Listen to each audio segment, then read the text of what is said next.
চাঁদের চেয়ে সুন্দর তুমি, নবী আমার কামলিওয়ালা। দো জাহানের বাদশাহ তুমি, প্যারা নবী সাল্লে আলা। দো জাহানের বাদশাহ তুমি, প্যারা নবী সাল্লে আলা। চাঁদের চেয়ে সুন্দর তুমি, নবী আমার কামলিওয়ালা। সুবহানাল্লাহ পড়বেন না আপনারা সবাই? বগুড়ার সুলপুরেরা ক্যাঙ্কে আছে সবাই? মাশাআল্লাহ। আপনারা একটু তাকায় দেখেন, 20 ভাগ আমার মুরব্বী আব্বা জানরা এসেছে। আর এই পুরো মাহফিলের 80% অডিয়েন্স যুবক ভাই আজকের মাহফিলে এসেছে। আল্লামা কলিজার টুকরা যুবক ভাই এবং মুরব্বী আব্বা জান সবাইকেই যেন কবুল করে। পড়েন সবাই আমিন। আপনারা ভালো আছেন তো সবাই? ঈদ ভালো গেছে সবার? আলহামদুলিল্লাহ। আমরা সকলেই তাফসীর মাহফিলে তাফসীর শোনার জন্য এসেছি। আপনারা জানেন যে আজকে আকাশের অবস্থা কিন্তু খুব বেশি একটা ভালো না, এবং আপনাদেরকে থ্যাঙ্কস জানাই যে আপনারা টাইমটা মেনটেন করেছেন। আমাদের তাফসীর মাহফিলের ট্রেন্ড হয়ে গেছে ভুল। তাফসীর মাহফিলে রাত 12টার পরে লম্বা সময় অনেক জায়গায় ওয়াজ হয়। I think this is the wrong tradition. আমার মনে হয় যত রাত আপনি জাগবেন বেশি, আপনার তাহাজ্জুদ মিস হবে, ফজরটা মিস হবে। আপনি আগে ঘুমাবেন, আগে অ্যালার্ম দিবেন, তাহাজ্জুদটাও পড়বেন, ফজরের নামাজটা জামাতের সঙ্গে পড়বেন, ঠিক কিনা বলেন? তো আজকে আমরা টাইম মেনটেন করে উঠতে পেরেছি, এবং আমি আপনাদেরকে ওয়াদা করছি আজকে আমার জায়গা থেকে আমি আমার জীবনে আজকে একটা শ্রেষ্ঠ আলোচনা, দ্য বেস্ট লেকচার, আমার জীবনের সবচেয়ে শ্রেষ্ঠ একটা ওয়াজ আপনাদেরকে উপহার দিতে চাই। আপনারা সবাই থাকবেন তো ইনশাআল্লাহ? মাশাআল্লাহ। আরেকবার বলেন সবাই ইনশাআল্লাহ। বগুড়ায় আসলে বিশ্বাস করেন, আল্লাহকে সাক্ষী রেখে বলছি, বগুড়ায় আসলে মনে একটা শান্তি কাজ করে আলাদা। কারণ কি জানেন? এই বগুড়ার মানুষগুলো বগুড়ার দইয়ের মতোই মিষ্টি হয় প্রিয় ভাইরা, তাই না? আমার কোনো একটা ওয়াজে বলেছিলাম যে বগুড়া যেই পরিমাণ তাদের ডেভেলপ করেছে, তাদের জেলায় যে পরিমাণ উন্নয়ন হয়েছে, আমার মনে হয় বগুড়া এখন কোনো জেলা নয়, বগুড়াকে একটা বিভাগ হিসেবে অ্যানাউন্সমেন্ট দেওয়া দরকার। পাশাপাশি বগুড়ার যুবকরা খুবই স্মার্ট। আপনি ভাববেন যে হুজুর আপনি পাম দিচ্ছেন না, প্রমাণ দিচ্ছি। পুরো বাংলাদেশের যত কলেজ আছে, ইউনিভার্সিটি আছে, দেখবেন যাদের রেজাল্ট টপ লিস্টে থাকে 1, 2, 3, তার মধ্যে বগুড়ার সন্তানরা থাকবেই থাকবে। তাদের ব্রেইন ভালো, মেধা ভালো, তাদের মধ্যে বুদ্ধি ভালো। আর একটা কথা, আপনি অন্য জেলায় গিয়ে বাটপারি করে ছাড় পেতেও পারেন, বাট বগুড়ায় আপনি বাটপারি করবেন, আপনি ছাড় পেয়ে যাবেন, এটা কোশ্চিনকালেও সম্ভব হতে পারে না। এই যে গতকাল আমাদের একজন আলোচক ছিলেন এই মাহফিল, আমাদের বজলুর রশিদ হুজুর, ওনার ভাষা শুনলে বোঝা যায় যে বগুড়ার ভাষা হচ্ছে সবচেয়ে মিষ্টি এবং সবচেয়ে সুন্দর একটা ভাষা, ঠিক না? উনি যখন ওয়াজ করেন উনি প্রায় বলেন যে বগুড়ার চুলকে তুমি হারাই দিবা, তুমি ঠকাই দিবা, কিছু স্বপ্ন স্বপ্নই থেকে যায়, বাস্তবে কখনো রূপ নেয় না। তা আমার বিশ্বাস বগুড়ার মানুষ খুবই স্মার্ট। অতএব আগামীতে বগুড়াকে আমরা জেলা হিসেবে নয়, বগুড়াকে আমরা বিভাগ হিসেবে দেখতে চাই। আল্লাহ বগুড়ার মানুষকে কবুল করুক। পড়েন সবাই আমিন। এটা জাস্ট ভালোবাসা প্রকাশ করলাম। রাগটা করছেন নাকি আপনারা কেউ? আচ্ছা, এবার আমার দিকে তাকা সবাই। কিতাবটার নাম কি? সাউন্ড কমে গেল যে এবার। Let's repeat again. আবারও প্রশ্ন করছি, কিতাবটার নাম? কিতাবটা পেয়ে আমরা সবাই খুশি না বেজান? আচ্ছা, কখনো কি ভেবে দেখেছেন যে কিতাবটা আমার হাতে আছে, যে কিতাব থেকে কথা শোনার জন্য মানুষ পাগল পাড়া, মাতোয়ারা, এই যে কিতাব, এই কিতাব কি শুধুমাত্র মুসলমানদের জন্য না সবার জন্য? জোরে বললে ভালো হয়, আমাদের জন্য না সবার জন্য? তার মানে আল্লাহ তাআলা এমন একটা কিতাব নাজিল করলেন যেটা মুসলমানদের জন্য কাজে দিবে, খ্রিস্টানদের জন্য কাজে দিবে, হিন্দুদের জন্য কাজে দিবে। এটা কারো একার বাপের সম্পত্তি নয়, এটাকে সবার জন্য গাইডলাইন করে পাঠিয়েছে একজন। বলেন সবাই, তিনি কে? আচ্ছা, এটা নাজিল যার উপরে হয়েছে তিনি হচ্ছেন মুহাম্মদুর রাসূলুল্লাহ সাল্লাল্লাহু আলাইহি ওয়াসাল্লাম। এবার বলেন, আমার নবী, আপনার নবী, উনি কি জাস্ট মুসলমানদের নবী না সবার নবী? সবার নবী। আচ্ছা, আমাদের ধর্মের নাম না, বগুড়া সুলপুলদের আজকে আওয়াজ পাচ্ছি না। আমাদের ধর্মের নাম আর একবার, আমাদের ধর্মের নাম ইসলাম। কি আমার আপনার জন্য শুধু না সবার জন্য? আচ্ছা, এবার আসেন, এই ইসলাম, এই কোরআন এবং আমাদের সকলের প্রিয় নবী, এই সব কিছুকে দুনিয়াতে পাঠিয়েছে এক সত্তা। বলেন সবাই, তিনি কে?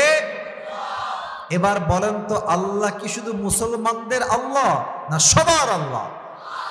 তাহলে এবার ঠান্ডা মাথায় ভাবেন, এমন একটা কোরআন পেলাম যে কোরআনটা শুধুমাত্র আমাদের জন্য নয়, সবার জন্য।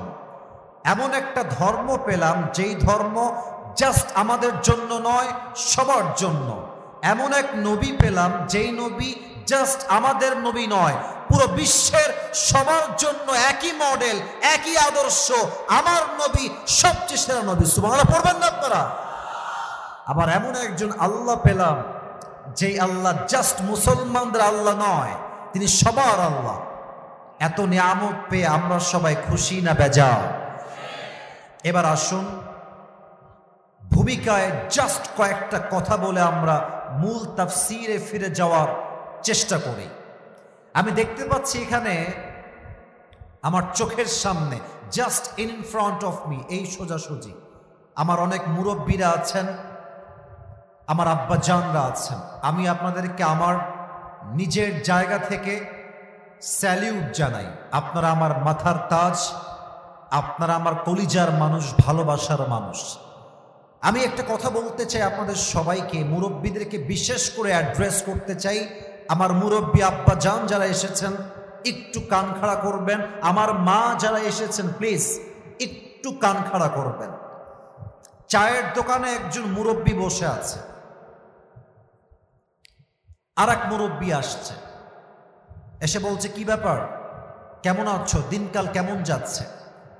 আমরা আসলে এত নিমক হারাম হয়ে গেছি, আমরা এত নাশকর হয়ে গেছি, আমরা আলহামদুলিল্লাহ বলা তো বহু দূরের কথা, আমরা প্রথমেই বলি আর বলিস না। যত দুঃখ আমার জীবনে আছে, আমার মতো কষ্টে দুঃখে কেউ নাই।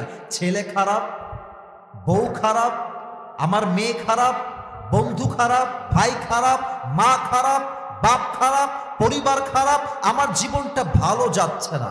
আল্লাহ বলছে, বান্দা যখন নাশকর হয়ে যায়, অকৃতজ্ঞ হয়ে যায়, আমি আল্লাহ বান্দাকে যে নিয়ামতগুলো দিয়েছিলাম প্রত্যেকটা নিয়ামত আমি আল্লাহ বান্দাদের ছিনাই নিয়ে যাই। ঠিক কিনা বলে? আমি কথা কেন বললাম জানেন? আজকে আপনি শুকরগুজার হওয়ার কারণ খুঁজে পান না, আপনার কাছে অভিযোগের শেষ নাই। একবার ঠান্ডা মাথায় মোবাইল ফোনটা খুলে একবার গাজার দিকে তাকায় দেখেন তো, একবার ফিলিস্তিনের দিকে একটা চোখ তুলে তাকা। তারা যে পরিমাণ কষ্টে আছে, জুলুমের শিকার হচ্ছে, যখন তখন যেখানে সেখানে বোম মেরে হাজার হাজার যুবককে, মুরব্বীকে, মাকে, পেটের শিশুকে একটা বোম দিয়ে নির্বিচারে একটা মুহূর্তের মধ্যে ধ্বংস করে শেষ করে দিচ্ছে। আহা, কি অবস্থা, কি জুলুম, কি নির্বিচার, কি অত্যাচার! আমার তো মনে হয় ফিলিস্তিনে দিয়ে যদি কেউ চোখ তুলে তাকায়, গাজাবাসীর দিকে কেউ যদি চোখ তুলে তাকায়, তার জীবনে অভিযোগ বলতে আর কিছুই থাকতে পারে না। ঠিক কিনা বলে? ফিলিস্তিনের মুসলমানদের চাইতে বাংলাদেশের মুসলমান হাজার গুণ বেশি ভালো আছে। আর একটা কথা বলতে চাই, আপনারা আমার কথায় রাগ করবেন না, and don't take it otherwise. আপনারা আমার কথায় বেজার হবেন না, আমি যা বলছি বাস্তবতার থেকে বলছি।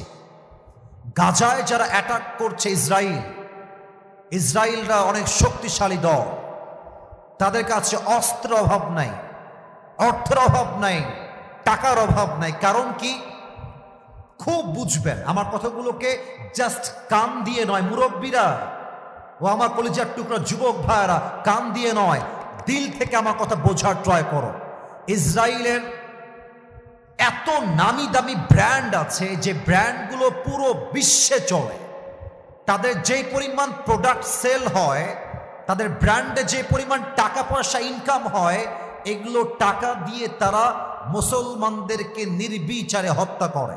কিন্তু আমাদের দিকে তাকায় দেখেন, আমাদের না আছে ওয়ার্ল্ড ওয়াইড কোনো নেতা, আমাদের না আছে ঐক্যতা, না আছে আমাদের কোনো কাজে কনসেন্ট্রেশন। মুসলমানদের কথা কি বলবো? আলিয়ার লোক কওমিকে দেখতে পারে না, কওমিয়ার লোক আলিয়ার লোককে দেখতে পারে না। বলেন ঠিক আছে কিনা? বলেন বলেন বলেন। জামাত ইসলামের লোক হেফাজত সহ্য করতে পারছে না, হেফাজত জামাত ইসলাম সহ্য করতে পারছে না। দলে দলে পুরো উম্মাহ আজকে বিভক্ত হয়ে গিয়েছে। আমার তো মনে হয় এই চিন্তা যদি আমরা চেঞ্জ না করি, পুরো বিশ্বে ইসলামের যারা অনুসারী আছে মুসলমান, তারা নির্যাতিত হয়ে পুরো বিশ্বে ধ্বংসত্বের দ্বারপ্রান্তে পৌঁছে যাবে। ঠিক কিনা বলে? অতএব আমাদের প্রথম পরিচয় কওমি নয়, প্রথম পরিচয় আলিয়া নয়, প্রথম পরিচয় জামাত নয়, প্রথম পরিচয় হেফাজত নয়, প্রথম পরিচয় চরমোনায় নয়, প্রথম পরিচয় সরসিনা নয়, প্রথম পরিচয় আওয়ামী লীগ নয়, বিএনপি নয়, আহলে হাদিস নয়। আর আমার প্রথম পরিচয়, আমি মুসলমান ঘরের সন্তান, বগুড়ার ভাইরা। ঠিক কিনা বলে? ঐক্যতার দুয়ার খুলতে হবে।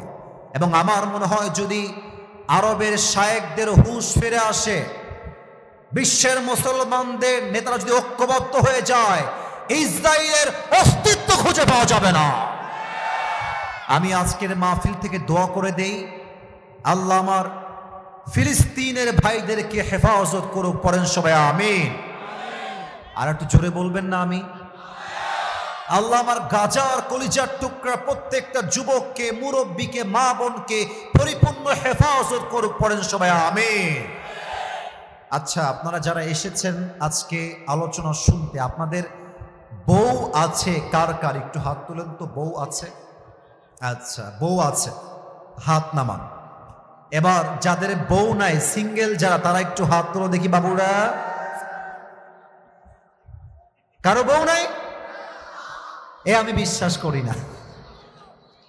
আচ্ছা, আমি দোয়া করে দিই আল্লাহ সবাইকে দিনদার নেককার বউ দিয়ে দিক। পড়েন সবাই আমিন। আরে হাত নামান মিয়া, হাত নামান। আপনারা কষ্টে আছেন আমি বুঝতেছি বাবুরা।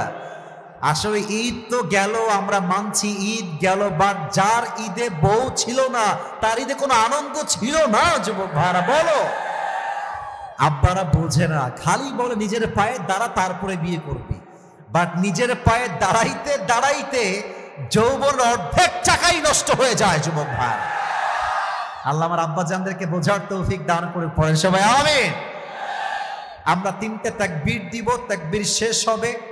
আমি যে সোনামণি, ধরো ধরো ধরো ধরো, না না না, বসো বসো, ওখানে বসো। তোর বউ না, তুই যাস কোথায় বেটা? একেবারে লুঙ্গি খুলে রেখে দিব ওই জায়গাতে বাবুরা। খবর না না না, ওখানেই থাকতে হবে। দোয়া করে বাসায় যাবা। তোমার গার্লফ্রেন্ড আছে নাকি?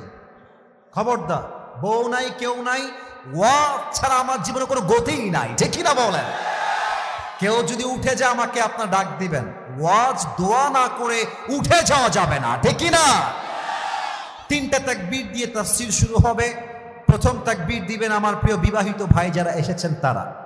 বিবাহিত ভাইরা একটু কাশি দিবেন।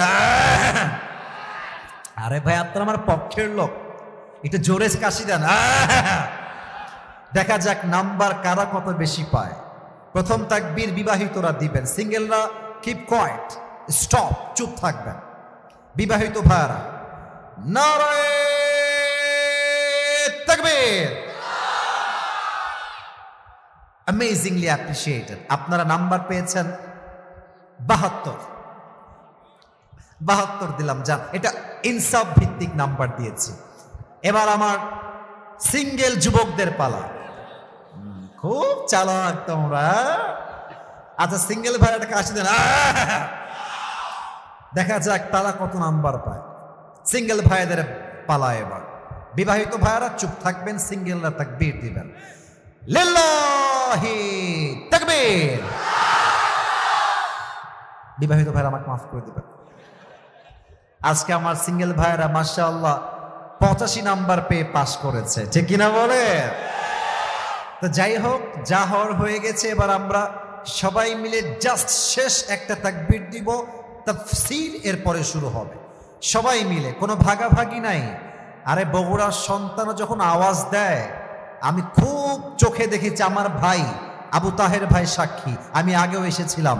এদের সাউন্ডই বলবে এরা কেউ বিড়ালের বাচ্চা নয়, সব সিংহের বাচ্চাগুলো আমার সামনে বসে আছে। এরা নারে তাকবীর। আল কোরআনের আলো, আল হাদিসের আলো, কোরআন হাদিস যেখানে, আলেম ওলামা যেখানে, বগুড়াবাসী যেখানে, আল্লাহ যেন কবুল করে। পড়েন সবাই আমিন। আজকে আমি যে আয়াতগুলো তেলাওয়াত করেছি, সেই আয়াতের আলোকে আমি আলোচনা আপনাদের সামনে রিপ্রেজেন্ট করতে চাই।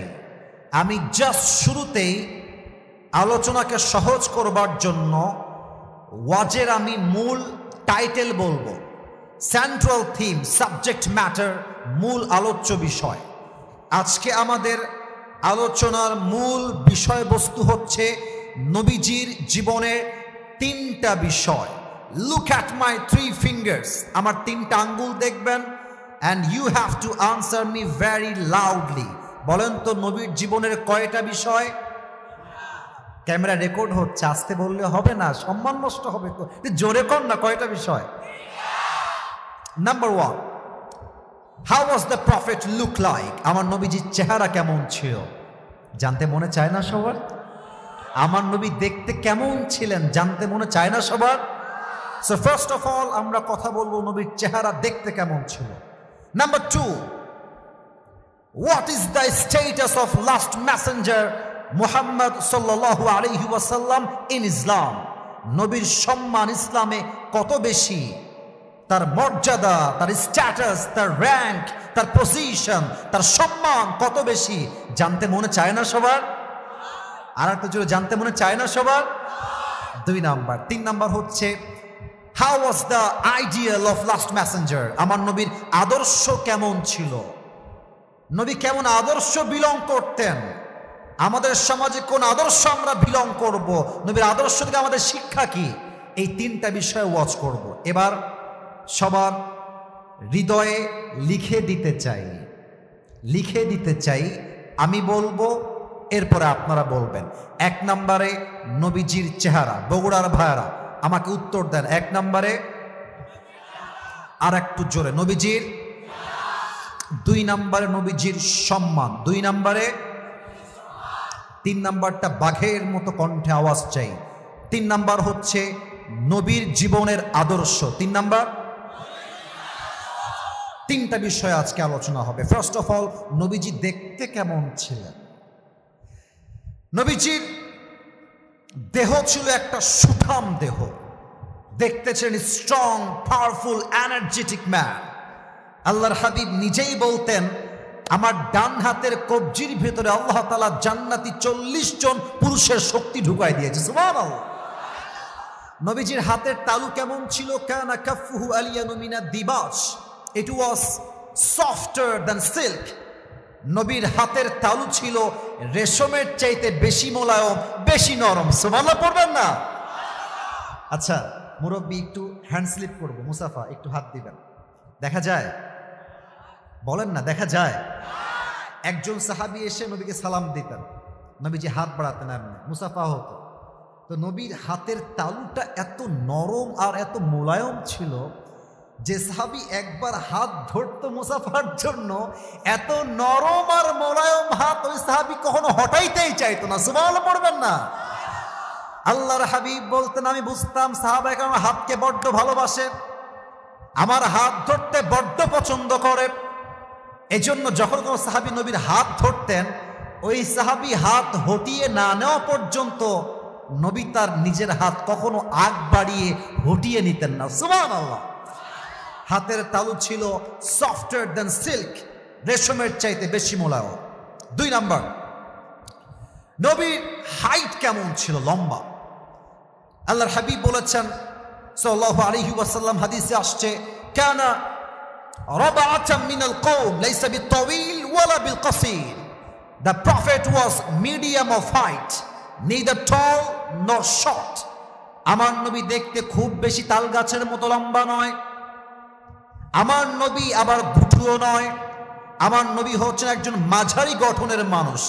বেশি লম্বা হইলে দেখতে চিকুন চিকুন লাগে, তাল গাছ লাগে, আর বেশি গুঠু হইলে মেয়েরা আবার বিয়ের সময় বিয়ে করতে রাজি হয় না। ঠিক এত আস্তে ঠিক বললেন কেন? কথা ঠিক কিনা বলেন আপনারা সবাই? নবী তাল গাছের মতো লম্বাও নয়, আবার গুঠুও নয়, মিডিয়াম অফ হাইট। যেই দেখতো তার কলিজা নবীর চেহারা দেখলে ঠান্ডা হয়ে যেত। সুবহানাল্লাহ। 3 নাম্বার, আমার নবীর গায়ের রং কেমন ছিল? আগেই বললেন না, আমাকে বলতে দেন। নবীজির গায়ের রং কেমন ছিল? হাদিসে আসছে, কানা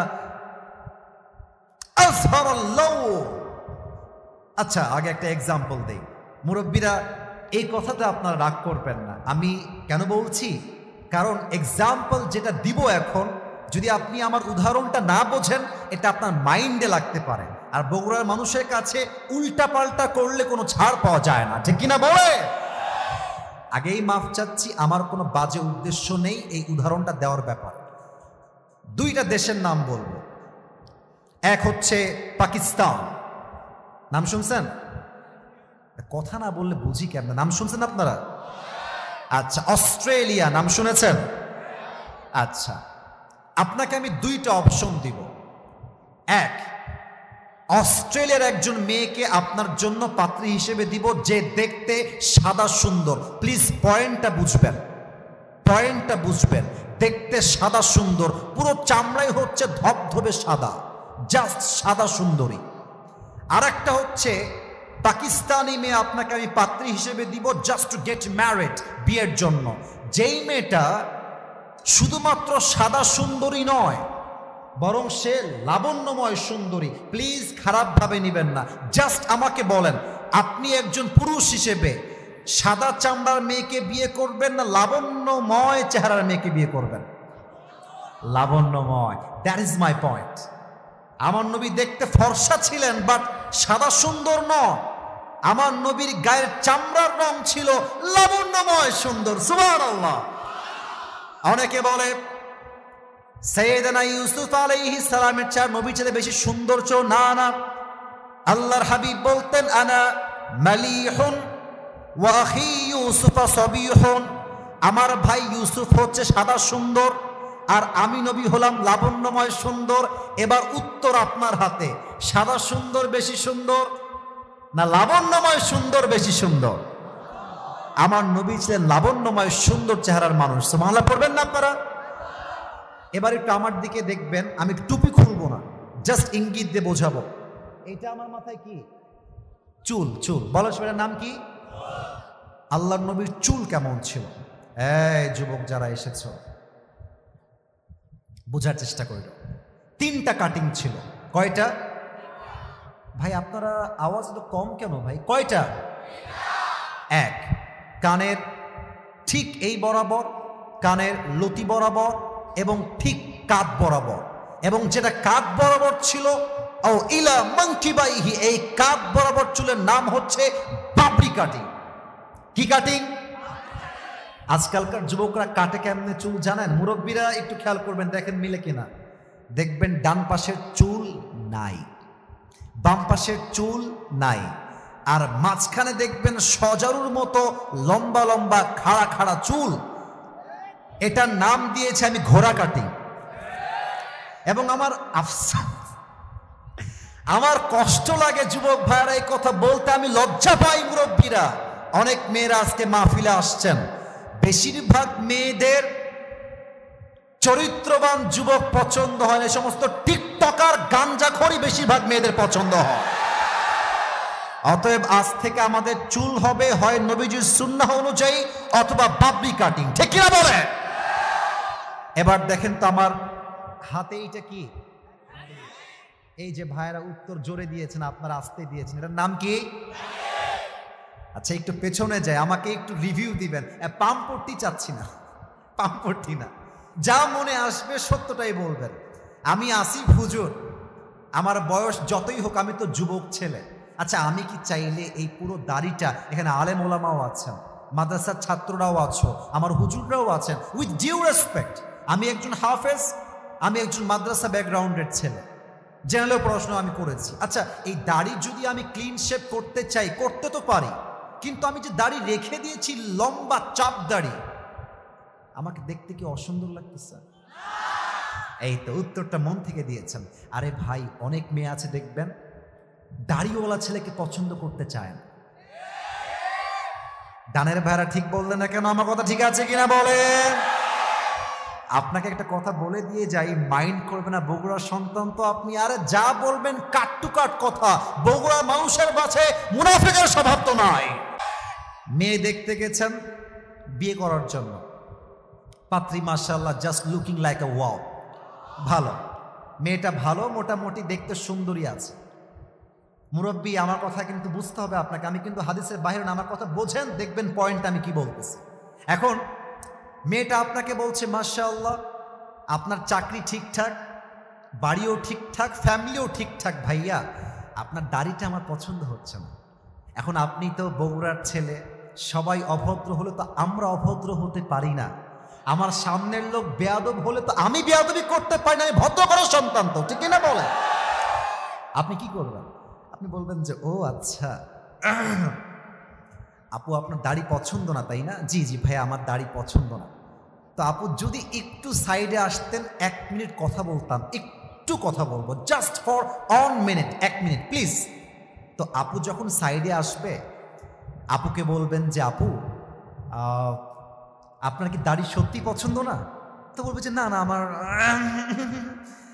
আমার দাড়িটা আহামরি ভালো লাগে না, দাড়ি কাটলে খুব পছন্দ হয় আমার।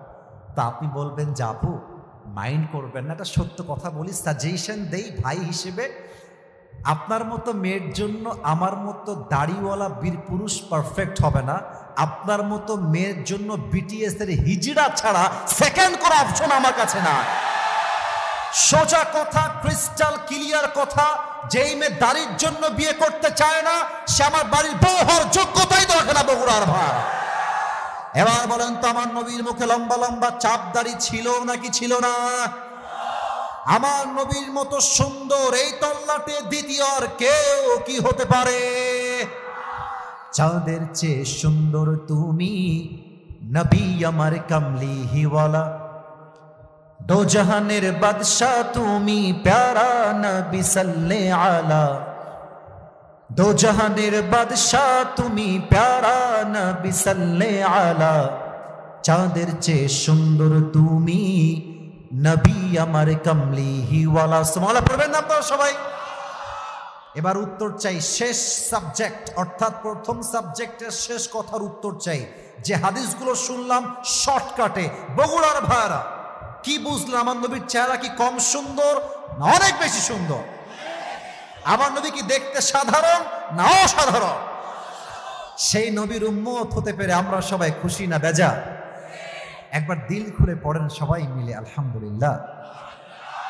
একটা কাশি দেন, আর একবার তাকবীর দেন, লিল্লাহি তাকবীর। 1 নাম্বার ছিল আমার নবী দেখতে কেমন ছিলেন, 2 নাম্বার কি ছিল কে বলতে পারে? নবীর সম্মান। বলেন সবাই 2 নাম্বারে কি ছিল? নবীর সম্মান। একটা প্রশ্ন করি, দেখা যাক উত্তর কে দিতে পারে। আলেম ওলামা ছাত্র ভাইয়ারা না, আপনারা যারা এসেছেন তারা দিবেন উত্তর। একজন নবী ছিলেন যেই নবী আল্লাহর সঙ্গে সরাসরি কথা বলতেন, নবীর নাম কি? মাশাআল্লাহ, right answer, I got the right answer, Musa আলাইহিস সালাতু ওয়াস সালাম। উনি যেই পাহাড়ে কথা বলতেন আল্লাহর সাথে, প্লিজ কেউ মাইন্ডে নেবেন না, আমি বাধাবার জন্য বলছি না, সে পাহাড়টার নাম কি ছিল কে বলতে পারে? প্রিয় ভাই রাইট আনসার, তুর পাহাড়। ছোট পাহাড় না বড় পাহাড়? একবার মুসা আলাইহিস সালাম আল্লাহর সঙ্গে কথা বলার জন্য তুর পাহাড়ে আসছে, কিন্তু মুসা আলাইহিস সালাতু ওয়াস সালাম চুপচাপ বসে আছে, কথা বলছে না, একদম চুপচাপ। তো আল্লাহ বলছে, মুসা কথা বলো, কথা বলো, কি বলতে চাও, কথা বলো। মুসা বলছে, আল্লাহ আজকে একটা অজানা প্রশ্নের উত্তর জানতে চাই, যদি আপনি আমাকে বলেন তবে জিজ্ঞেস করতে চাই। আল্লাহ বলছে, বলো Musa, no problem at all, just share me your problem, বলো, যা বলা যায় বলো। আচ্ছা আল্লাহ, আমি যে তোমার সঙ্গে কথা বলি এর মাঝে কোনো দেওয়াল বা পর্দা আছে? আল্লাহ বলছে, না না, তুমি তো আমার সঙ্গে সরাসরি কথা বলো। সুবহানাল্লাহ পড়বেন না আপনারা সবাই? আচ্ছা আল্লাহ, আমি তো কথা বলি তোমার সাথে, ঠিক আছে, কিন্তু আর কোন নবী অথবা আর কোন উম্মত কি আগামীতে এমন কেউ আসবে যারা আমার মতো কথা বলবে আপনার সাথে? আল্লাহ বলছে, ও আচ্ছা, ইজ দ্যাট ইউর কোয়েশ্চেন? এটা তোমার প্রশ্ন? আসো আমি উত্তর দিচ্ছি। কি উত্তর? আল্লাহ বলছেন, মুসা শোনো, যখন তুমি কথা বলতে চাও, আমি আল্লাহ হয়তো কথা বলতে নাও পারি, আমি চাইলে কথা বলো, না চাইলে কোনো কথা নাই। তবে মুসা, তোমার পরে শেষ নবী একজন আসবেন, মুহাম্মাদুর রাসূলুল্লাহ সাল্লাল্লাহু আলাইহি ওয়াসাল্লাম। সেই নবীর উম্মতের শান, মান, মর্যাদা, স্ট্যাটাস, সম্মান এতটা হাই হবে, হে মুসা, আমি চাইলে তুমি কথা বলো, না চাইলে নাই, doesn't matter what you wish for, তুমি যা চাও তা আমি দেই না। বাট আমার নবীর উম্মত তারা যখন চাইবে, যেখানে চাইবে, যেমনে চাইবে, তারা চাইলে আমি আল্লাহর সঙ্গে সরাসরি কথা বলতে পারবো। কেমনে বলবে? কোরআনটা খেয়াল করেন। বান্দা যখন নামাজ পড়তে দাঁড়িয়ে যায়, আল্লাহু আকবার, সুবহানাকা আল্লাহুম্মা ওয়া বিহামদিকা ওয়া তাবারাকা ইসমুকা ওয়া তাআলা জাদ্দুকা ওয়া লা ইলাহা গায়রুক, আলহামদুলিল্লাহি রাব্বিল আলামিন, আর রহমানির রহিম, মালিক ইয়াউমিদ্দিন। বান্দা যখন নামাজের মধ্যে দাঁড়িয়ে কোরআন তেলাওয়াত করতে শুরু করে দেয়, সূরা ফাতিহা পড়ে, আর একটা সূরা যখন বান্দা পড়ে, আল্লাহর হাবিব বলছেন, বান্দা যখন নামাজের মধ্যে দাঁড়িয়ে দাঁড়িয়ে কোরআন তেলাওয়াত করে, বান্দা তখন আল্লাহর সঙ্গে সরাসরি কথা বলতে শুরু করে দেয়। সুবহানাল্লাহ। এবার চারটা প্রশ্ন করতে চাই সবাইকে, সবাই অ্যাক্টিভ হন। বলেন তো, নবীর বাবার নাম কি ছিল? মুরব্বীরা উত্তর দেয়, যুবকরা উত্তর দেয় না। দ্যাটস রিয়েলি রিগ্রেট, আফসোস লাগছে আমার। ভয় কেন পাও? আমি তোমাদের ভাই, তো আমি তো কাউকে মারতে আসি নাই। আরে ভালোবাসার মানুষ আমরা একেবারে আল্লাহর জন্য ভালোবাসি, ঠিক কিনা বলেন? ডোন্ট ফিল স্কেয়ার্ড, ভয় নাই। আরে বাঘের বাচ্চা আপনারা। বলেন আর একবার উত্তর দেন, নবীর বাবার নাম কি ছিল? মাশাআল্লাহ। 2 নাম্বার প্রশ্ন, নবীর দাদার নাম কি ছিল? মাশাআল্লাহ। নবীর মায়ের নাম কি ছিল? আর একটু জোরে, নাম কি ছিল? এদিকে আওয়াজটা পাই নাই, আর একবার, নাম কি ছিল মায়ের নাম? 4 নাম্বার প্রশ্ন, প্যাচ খাবেন না, প্যাচ খাবেন না, একটু বুঝে উত্তর দেন। Sound is perfect, keep it continue. একটু ঝেড়ঝেড় করছে, ইট উইল বি ফিক্সড ইনশাআল্লাহ, ঠিক হয়ে যাবে। 4 নাম্বার প্রশ্ন, আমার নবীর সবর। পৃথিবীতে সব কিছু পারফেক্ট হয় না, মানিয়ে নিতে পারলেই জীবনটা সুন্দর হয়, ঠিক কিনা বলেন? থামো, ঠিক হয়ে যাবে। 4 নাম্বার প্রশ্ন, আমার নবীর চাচার নাম কি ছিল? আর একবার, চাচার নাম কি ছিল? আবু তালেব। একদিন নবীজি বসে আছেন, নবীর বয়স অন এন অ্যাভারেজ 8, 9, 10 হবে, অন এন অ্যাভারেজ। তো এসে আবু তালেব বলছে, মুহাম্মদ ভাতিজা, তুমি যে কোনো সাধারণ মানুষ নও, এটা আমি আগের থেকেই জানি। সুবহানাল্লাহ পড়বেন না? তো নবীজি বলছে, চাচা আমি কি অসাধারণ? বলছি, ইয়েস, ইউ আর অ্যামেজিং, তোমার মতো অসাধারণ ব্যক্তিত্ব পৃথিবীতে সেকেন্ড আর কেউ হতে পারে না, ঠিক কিনা বলে? আচ্ছা চাচা, আপনি কেন বললেন এই কথা আমাকে? আমি কেন অসাধারণ? কে বলেছে আপনাকে?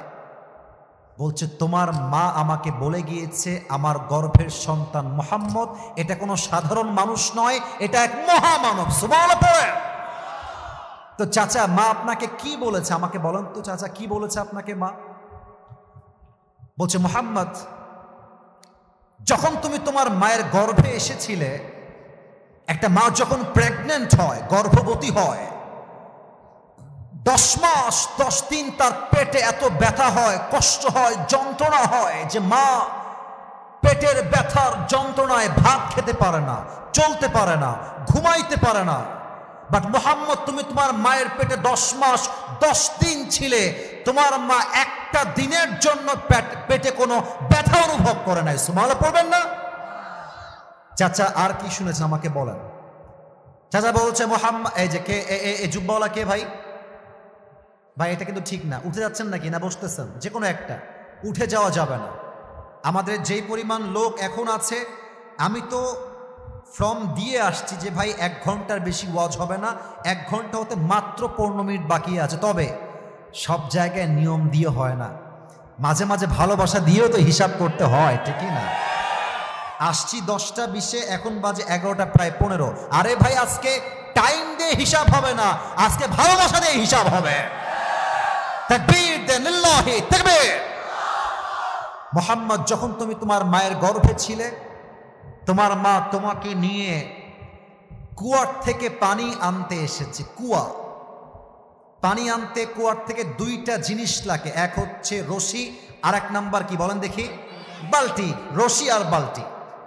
যখন তুমি তোমার মায়ের গর্ভে ছিলে, তোমার মা বালতিও নিয়ে আসছে, রশিও নিয়ে আসছে। বাট সেই দিন কুয়ার পানি তোলার জন্য রশির কোনো প্রয়োজন হয় নাই, কুয়ার পানি নিচের থেকে অটোমেটিক উপরের দিকে উঠে চলে আসছে। সুবহানাল্লাহ। চাচা আপনি আর কি শুনেছেন আমাকে বলবেন চাচা? আবু তালেব ডাক দিয়ে বলছে মুহাম্মদ যখন তুমি তোমার মায়ের গর্ভে ছিলে, তোমার মা রাস্তায় হাঁটতে বের হয়েছে, আকাশে প্রচন্ড রোদ, প্রখর পরিমাণে রোদের তাপ, মগজগুলো টকবক করে মানুষের ফুটছে রোদের তাপের যন্ত্রণায়।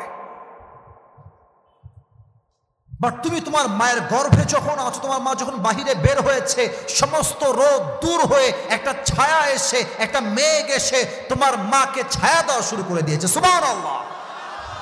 চাচা মুরব্বীরা যারা এসেছেন, দেখেন তো আমার কথা মেলে কিনা। এই গ্রামটার নাম কি একটু বলবেন? গ্রামটার নাম? আচ্ছা, এই গ্রামে যারা এসেছেন, গ্রামের ভাইয়ার, আমি নিজেও গ্রামের ছেলে, আমি তো প্রাউডলি বলতে পারি গ্রামের ছেলেরা একদিন ইতিহাস করে দেখায়। অনেকে আমার দিকে আঙ্গুল তুলে যায়, আরে মধ্যবিত্ত পরিবারের ছেলে, গরিব ঘরের ছেলে, আরে সে পারবে না, আরে ওকে দিয়ে হবে না। বেটা, পুরো বিশ্বে যা নাম অর্জন করেছে তার মধ্যে 90% মানুষ ছিল মধ্যবিত্ত পরিবারের সন্তান। আপনারা কি আমাকে আগের থেকে চেনেন না আজকেই চিনলেন? আগের থেকে চিনেন আপনারা আমাকে? আপনারা যারা আমার ওয়াজ কখনো শুনেছেন, এটা হতে পারে ফেসবুকে, ইউটিউবে, টিকটকে, ইনস্টাগ্রামে, রিলসে, যেখানেই হোক, আমি আমার কোনো একটা ওয়াজে বলেছিলাম যে মধ্যবিত্ত পরিবারের সন্তান মানেই হচ্ছে একটা ব্র্যান্ড। আমার একটা লজিক আছে এর পেছনে। কেন বলি আমি? আপনি আমাদেরকে ডাল ভাত দিবেন, আমি খাবো। আপনি আমাদেরকে জাস্ট একটা গ্লাস পানি দিবেন, পান্তা ভাত দিবেন, মরিচ দিবেন, আমি তাও খাবো। আমি পান্তা ভাত খাইতে পারি, মরিচ দিয়ে ভাত খাইতে পারি, আলু ভাজি দিয়ে ভাত খাইতে পারি, গোস্ত দিয়েও খাইতে পারি, আমি চাইলে দিনে 2 বেলা না খেয়েও থাকতে পারি। আপনি আমাকে সাইকেল দিবেন চলবে, বাইক দিবেন চলবে, কার দিবেন চলবে, কিছুই দিবেন না, বলবেন যে হেঁটে হেঁটে আসতে হবে, তাও চলবে। কারণ আমি বড়লোক ঘরে খেয়ে পড়ে বড় হওয়া ব্রয়লার মুরগি নয়, আমি মধ্যবিত্ত পরিবারের সন্তান। আমি চাইলে আরাম করতে পারি, আবার আমি চাইলে মাথার ঘাম পায়ে ফেলে কঠোর পরিশ্রম করতে পারি। আমরা গ্রামের ছেলে, আমরা ইতিহাস করতে পারি, ঠিক কিনা বলেন? এই পয়েন্টটা আসলো গ্রাম থেকে। দেখবেন যে গ্রামে যখন কোনো বাচ্চা জন্ম নেয়, জাস্ট নিউ ব্রন বেবি, একদম নবজাতক শিশু, মুরব্বীরা এটা আমার কথা ভালো বুঝবেন। আমার মায়েরা কোন দিকে আছে? মায়েরা পেছনে আছে। ওখানে কি প্রজেক্টর দেওয়া আছে? সাউন্ড যাচ্ছে তো না? আমার মায়েরা ভালো বুঝবেন।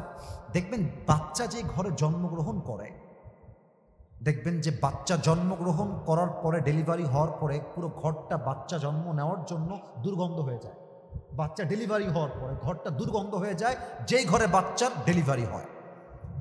মোহাম্মদ, তোমার মা আমাকে বলেছে মোহাম্মদ যেই ঘরে জন্মগ্রহণ করেছে সেই ঘরটা দুর্গন্ধ হওয়া তো দূরের কথা, পুরো ঘরটা মেশকে আম্বরের চেয়ে বেশি সুঘ্রাণ হয়ে গেছে। আমার নবী এমন একজন নবী যেই নবীকে আল্লাহ তাআলা মৃত্যুর সময়ও সম্মান দিয়েছে। সুবহানাল্লাহ পড়বেন না আপনারা? আপনারা সবাই আল্লামা দেলোয়ার হোসেন সাইদি হুজুরের নাম শুনেছেন? মাশাআল্লাহ, মাশাআল্লাহ। আমি সেই দিন একটা মাহফিলে বলেছিলাম যে সাইদি হুজুর জীবনে যত ওয়াজ করেছেন, এই যে আমার সামনে কোরআন দিয়ে কসম করা যায় না, কসম করতে হয় আল্লাহর নামে। আমি আল্লাহর নামে কসম করে বললাম, আমি সাইদি হুজুরের একজন নগণ্য ক্ষুদ্র একজন সাধারণ ভক্ত। আমি তার কত ওয়াজ যে শুনেছি এটা আমি গুণে বলতে পারবো না, গুণা যাবে না, এত ওয়াজ শুনেছি। এবং আমি আপনাদেরকে গ্যারান্টি দিয়ে বলছি, আমার from my personal point of view, আমার যেই চিন্তা সেটা, আমি যত ওয়াজ শুনেছি ওনার জীবনের সবচেয়ে সেরা ওয়াজ উনি এই বগুড়ার মাটিতে করে গিয়েছেন। আলহামদুলিল্লাহ।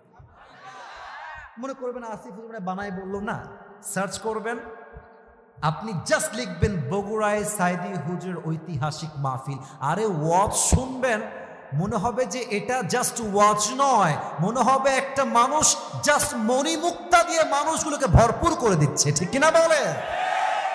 আরে কি ভাষা রে ভাই! আল্লাহ। এই যে মুরব্বীরা বসে আছেন, মুরব্বীদের জানের টুকরা হচ্ছে সাইদি হুজুর। এবং শুধু মুরব্বীরা নয়, মা, বোন, দাদা, দাদি, নানা, নানি, যুবক, বাচ্চা, শিশু, প্রত্যেকটা মানুষ তাফসীর বলতে বাংলাদেশে সাইদি হুজুরের নামটা প্রথমে উচ্চারণ করতে বাধ্য হবে।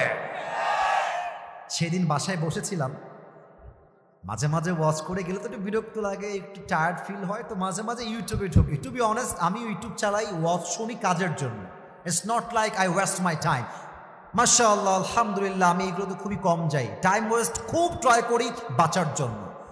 তো জাস্ট ইউটিউবে ঢুকলাম, ঢুকে আমার সামনে একটা ওয়াজ আসছে। ওয়াজটা হচ্ছে 15 বছর আগের ওয়াজ। আচ্ছা এখন কত সাল? 2025 সাল, তাই না স্যার? 25 সাল। আচ্ছা 15 বছর আগে কত সাল ছিল? 2010 সাল। 15 বছর আগের ওয়াজ শুনছি সাইদি হুজুরের, কিন্তু ভাষা, আচার, আচরণ, শব্দচয়ন, তার গ্রামার, তার বাক্যগত যোগ্যতা, তার শব্দগত যোগ্যতা, তার যে শব্দচয়ন, আমার মনে হচ্ছে এই মানুষটা পুরো 2025 সালের স্মার্ট যুবকদেরকে সামনে রেখে একদম যুগ অনুযায়ী বক্তব্য দিচ্ছে। আল্লাহু আকবার। ওয়াজটা কি ছিল? নবীজির ইন্তেকালের সময় নবীজির কি হয়েছিল। এই ওয়াজ যেই মুরব্বী এবং যুবকরা শুনেছে, চোখের পানি কেউ আটকাইতে পারে না। উনি বলেছিলেন নবীর ইন্তেকাল যেদিন হবে, ঠিক ইন্তেকালের দিনে ফজরের নামাজের পরে। হাদিসে আসছে নবীর এত জ্বর আসছে যে জ্বরের যন্ত্রণায় নবীজির এই চামড়াগুলো লাল হয়ে গেছে, নবীজির গালটা লাল হয়ে গেছে। হাদিসে এটাও আসছে নবী জ্বরের যন্ত্রণায় একবার ডান কাত হচ্ছেন আর একবার বাম কাত হচ্ছেন। সমস্ত সাহাবা একরাম নবীর চেহারা দেখে, নবীর অসুস্থতা দেখে কারো চোখে পানি ধরে রাখতে পারছে না। সব সাহাবী চোখের পানি ছেড়ে কান্না করছে। সবচেয়ে বেশি যে কান্না করছে তার নাম হচ্ছে ফাতেমা রাদিয়াল্লাহু তাআলা আনহা। নবীজি চোখ খুললেন, দেখলেন যে ফাতেমা দাঁড়িয়ে আছে, ফাতেমার 2 চোখ দিয়ে অঝরে পানি ঝরতেই আছে। আসলে কি জানেন, যারা বাবা এসেছেন, বাবারা সব সহ্য করতে পারে, কিন্তু মেয়ের চোখের পানি সহ্য করতে পারে না। ঠিক কিনা বলে? নবীজি বলছে ফাতেমা, আম্মা এইদিকে আসো, আম্মা এইদিকে আসো, এদিকে আসো। ফাতেমা রাদিয়াল্লাহু তাআলা আনহা দৌড় দিয়ে নবীর কাছে এসেছেন। নবীজি বলছে ফাতেমা, তোমার কানটা একটু আমার মুখের কাছে নিয়ে আসো। ফাতেমা রাদিয়াল্লাহু তাআলা আনহা কানটা জাস্ট নবীর মুখের কাছে নিয়ে আসছে। আল্লাহর হাবিব ডাক দিয়ে বলছেন, ফাতেমা চোখের পানি বন্ধ করো, তোমার কান্না আমার সহ্য হয় না। ফাতেমা আমি তোমাকে একটা সুসংবাদ জানিয়ে দিয়ে যাই, আমার বিদায় নেওয়ার পরে আমার সঙ্গে যার সাক্ষাৎ হবে সে হচ্ছে আমার মেয়ে ফাতেমা। সুবহানাল্লাহ, তোমার সঙ্গে আমার প্রথম সাক্ষাৎ হবে দুনিয়ার থেকে বিদায় নেওয়ার পরে। একটু খেয়াল করেন আমার এই চেহারার এতটুকু অংশ, আমি একটা এক্সপ্রেশন, একটা অনুভূতি, একটা অ্যাক্টিং করে দেখাবো যেটা ফাতেমার চেহারার ধরন ছিল, জাস্ট হাদিসটাকে প্র্যাকটিক্যালি বোঝাবার জন্য যে হাদিসের সারমর্মটা কি, মর্মার্থটা কি, what is the meaning of this হাদিস। ফাতেমা কাঁদছেন, নবীর মুখের কাছে কানটা রাখা, পুরো মুখটা বিষণ্ণতায় ভরা। আর আয়েশা দূর থেকে দেখছেন যে ফাতেমা নবীর মুখের কাছে কান দিয়ে আছে, আর নবীজি মুখে মুখে কি যেন ফাতেমাকে বলতেছে। ফাতেমার চোখ টলটল করছে অশ্রু দিয়ে। নবীজি কি যেন বললেন, ফাতেমার পুরো চেহারাটা হাসি দ্বারা ভরপুর হয়ে গিয়েছে। ফাতেমা চুপ করে হেঁটে বের হয়ে যাচ্ছে। আয়েশা বলছে, ফাতেমা ফাতেমা থামো থামো থামো, একটু থামো থামো, কি হয়েছে, কি বলবেন বলেন। আয়েশা ডাক দিয়ে বলছে, ফাতেমা আল্লাহর হাবিব তোমার কানে কি বললেন? তুমি তো কান্না করছিলে পাগলের মতো, তোমার কান্না হাসিতে পরিবর্তন হয়ে গেল কেন? ফাতেমা ডাক দিয়ে বলছে, আয়েশা আজকে আল্লাহর হাবিব আমাকে সুসংবাদ দিয়েছেন যে ওনার বিদায় নেওয়ার পরে সবার প্রথমেই সবচেয়ে আগে সাক্ষাৎ আমি ফাতেমার সঙ্গে হবে। সুবহানাল্লাহ পড়বেন না? ফজর নামাজের পর যখন হয়ে গেল, জিবরাইল আসছে। আসসালামু আলাইকা ইয়া রাহমাতাল লিল আলামিন, ও নবী আপনাকে সালাম। এই সালামটা আমি আপনাকে দেই নাই নবী, এই সালামটা আল্লাহ নিজে আপনার কাছে পাঠিয়েছে। আপনারা সুবহানাল্লাহ না বললে তো আমি ভালোভাবে ওয়াজটা করতে পারছি না। বলেন সবাই সুবহানাল্লাহ, আর একবার বলেন সুবহানাল্লাহ। একবার সুবহানাল্লাহ বলবেন, জান্নাতে একটা প্রাসাদের মালিক হয়ে যাবে। এই যে একটা প্রাসাদের মালিক হয়ে গেছেন, বলেন সুবহানাল্লাহ। আর এক ঘরের মালিক, আর একবার বলেন সুবহানাল্লাহ। আরে ভাই খালি পড়বেন সুবহানাল্লাহ, আলহামদুলিল্লাহ, লা ইলাহা ইল্লাল্লাহ, আল্লাহু আকবার, আপনাকে জান্নাতের মালিক বানাই দিবে একজন। তিনি কে? জিবরাইল বলছে, নবী হে আপনি কেমন আছেন? কেমন আছেন নবী আপনি? নবীর গায়ে এত জ্বর, নবীজি উঠতে পারছেন না। আর নবী বলছে, জিবরাইল আল্লাহ শুকরিয়া, আলহামদুলিল্লাহ, আল্লাহ আমাকে অনেক ভালো রেখেছে। সুবহানাল্লাহ পড়েন। আচ্ছা নবী, আপনার কাছে একটা অনুমতি চাই, যদি আপনি অনুমতি দেন তবে আপনাকে বলবো। বলো জিবরাইল কি বলতে চাও? জিবরাইল ডাক দিয়ে বলছে, রাসূলুল্লাহ ইয়া হাবিবাল্লাহ, আজ আমি জিবরাইল একা আপনার কাছে আসি নাই, একজন ফেরেশতা আমার সঙ্গে আসছে, বাহিরে দাঁড়িয়ে আছে। যদি আপনি পারমিশন দেন তবে নিয়ে আসবো, না হয় নিয়ে আসবো না। আরে নিয়ে আসো, কে সেই মেহমান, নিয়ে আসো আমার কাছে। জিবরাইল বলছে, মেহমানের নাম হচ্ছে ইসমুহু মালাকুল মত, নিয়ে আসো যাও। এবার দেখেন মালাকুল মত নবীর কাছে কি করছে, এটাই আমার হাদিসের মূল মেসেজ। মালাকুল মত নবীর কাছে এসেই প্রথমে সালাম দিয়েছে, আর ডাক দিয়ে বলছে, ইয়া রাসূলুল্লাহ ইয়া হাবিবাল্লাহ, আদম থেকে নিয়ে ঈসা আলাইহিস সালাম পর্যন্ত যত নবী এসেছে প্রত্যেকটা নবীর রূহ আমি জিবরাইল নই, আমি মালাকুল মত কবজ করেছি। প্রত্যেকটা মানুষ, নবী, আউলিয়া, সাহাবা একরাম, সবার রূহ আমি মালাকুল মত কবজ করেছি। বাট আপনি আমার জীবনে প্রথম মানুষ যার কাছে রূহ কবজ করতে এসে আমি প্রথমেই সালাম পেশ করেছি। সুবহানাল্লাহ, আমি কাউকে সালাম দেই নাই। কে আর মালাকুল মত, তুমি কি আমার রূহ কবজ করতে আসছো?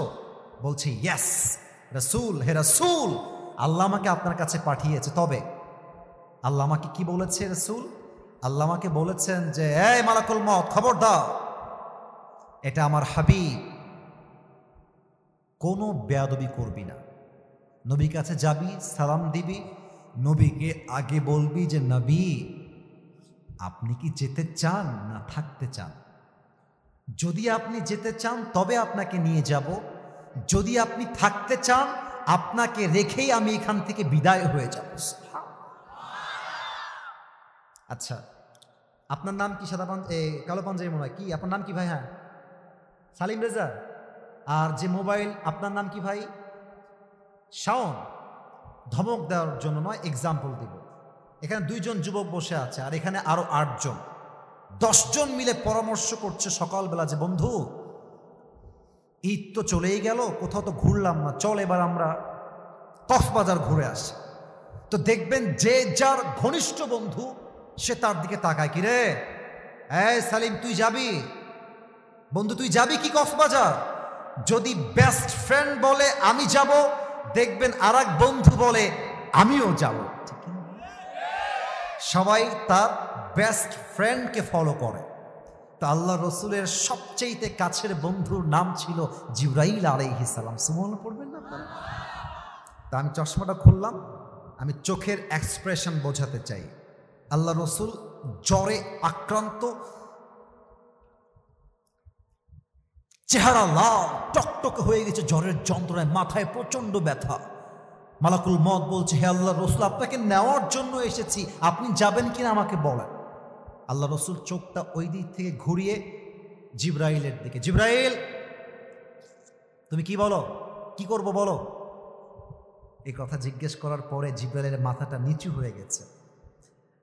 আর জিবরাইল বলছে, ইয়া রাসূলুল্লাহ যদি আপনি আমার থেকেই পরামর্শ নেন, জিজ্ঞেস যদি আমার থেকেই করেন, আমি বলবো আল্লাহ আপনাকে দেখার জন্য আরশে আজিমে অপেক্ষায় বসে আছে। হে আল্লাহর হাবিব সাল্লাল্লাহু আলাইহি ওয়াসাল্লাম, আপনি গেলেই ভালো হয়। নবীজি বললেন, ও আচ্ছা, তার মানে আমার সময়টা ফুরিয়ে গিয়েছে, আমার আর থাকা হবে না। আইনা আয়েশা, আইনা আয়েশা, আয়েশা কোথায়? আমার কাছে খুব দ্রুত দৌড় দিয়ে আস।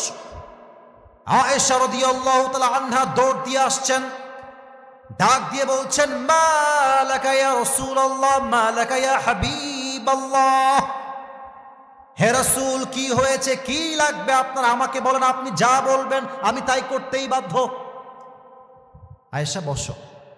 জি নবীজি বসলাম। কি করব বলেন। আচ্ছা আয়েশা, তোমাকে যে আমি কয়েক টুকরা স্বর্ণ দিয়েছিলাম, কথা কি বোঝা যায় নাকি যায় না? কথা কি বোঝা যায় নাকি যায় না? কয়েক টুকরা স্বর্ণ দিয়েছিলাম, গোল্ড, স্বর্ণগুলো কোথায়? নবী হে, স্বর্ণগুলো যত্নের সঙ্গে রেখে দিয়েছি, আপনার কি লাগবে? আরে আমার লাগবে না, এখনই যাও সব স্বর্ণ আল্লাহর রাস্তায় এই মুহূর্তে দান করে দাও। আয়েশা অবাক হয়ে তাকিয়ে আছে।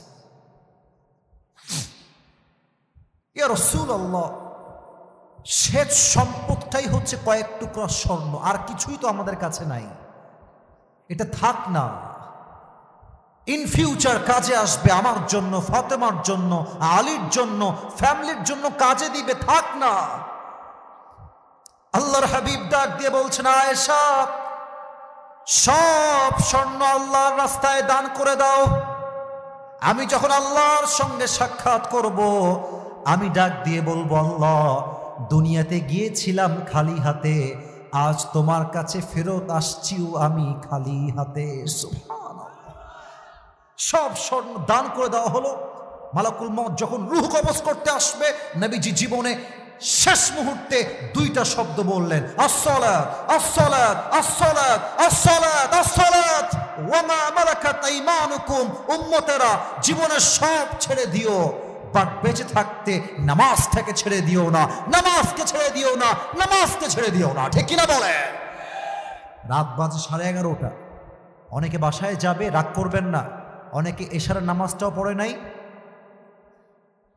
বাসায় গিয়ে ঘুমায় যাবে, সকাল 10টায় উঠবে, ফজরটাও তারা পড়বে না। ঠিক কিনা বলে? এই ওয়াজ দিয়ে কি হবে? আপনার রাগ করবে না, এই ওয়াজ দিয়ে কি লাভ? যে ওয়াজ দিয়ে আমি নামাজি হতে পারলাম না, সেই ওয়াজটা জাস্ট শফের ওয়াজ হবে, এই ওয়াজ দিয়ে জীবন পরিবর্তন হবে না। ঠিক কিনা বলে? তো নবীর কাছে মালাকুল মওত এসে পারমিশন চেয়ে বুঝিয়েছে, ইয়া রাসূলুল্লাহ আপনাকে আল্লাহ যেই সম্মান দিয়েছে, সেই সম্মান পৃথিবীর কেউ কখনো পায় নাই, আগামীতেও কেউ পাবে না। সুবহানাল্লাহ। এবার সবাই দুই হাত তোলেন, সবাই দুই হাত তোলেন, কেউ যেন বাদ না যায়। মাশাআল্লাহ, মাশাআল্লাহ। প্রিয় ভাইয়েরা, জানেন আবহাওয়া খারাপ, তবুও এই পর্যন্ত বৃষ্টির কোনো ফোঁটা আমাদের মাঝে আসে নাই। পাশেই নওগাঁ, আজকে নওগাঁয়ে শিলা বৃষ্টি হয়েছে, বরফ পড়েছে, বরফ। এই ফেসবুকে এখন দেখে আসলাম। তো হাতটা উপরে রাখেন সবাই একটু। আমাদের সাবজেক্ট ছিল 3টা, 1, 2। আমি জাস্ট সার সংক্ষেপ শেষ করেছি, বাট ওয়াজ হয়ে গেছে 1 ঘন্টার বেশি। 3 নাম্বার বিষয় কি ওয়াজ করা যাবে না আজকে? আর একটু জোরে বললে খুশি হব, যাবে? তাহলে আমাকে ওয়াদা করেন, হাত আরেকটু উপরে রাখেন। এবার দেখি, বলেন সবাই হুজুর। এই যে হাতটাকে, লুক অ্যাট মাই 2 হ্যান্ডস, এই যে একটু মুষ্টিবদ্ধ হাত করেন। এবার বলেন সবাই বগুড়ার সাউন্ডে বীর পুরুষের মতো, এটা আমার শেষ আবদার, এরপর আর বিরক্ত কাউকে করতে চাচ্ছি না। বলেন সবাই হুজুর, আমরা বগুড়ার সুল আপনাকে ওয়াদা দিলাম, আর একটু জোরে ওয়াদা দিলাম, আজ ওয়াজ। এই 3 জন কই যায়? এই আজ ওয়াজ শেষ করে দোয়া করে তারপরে আমরা সবাই বাসায় ফিরে যাব। দোয়া শেষ না করে আমরা কেউ, এটা শেষ বাক্য, কেউ যেন বাদ না যায়। আমি যেমনে দেখাই তেমনে বলবেন, উঠে যাব না। আরেকবার, উঠে যাব না। বলেন সবাই ইনশাআল্লাহ। সবাই একটা কাশি দেন।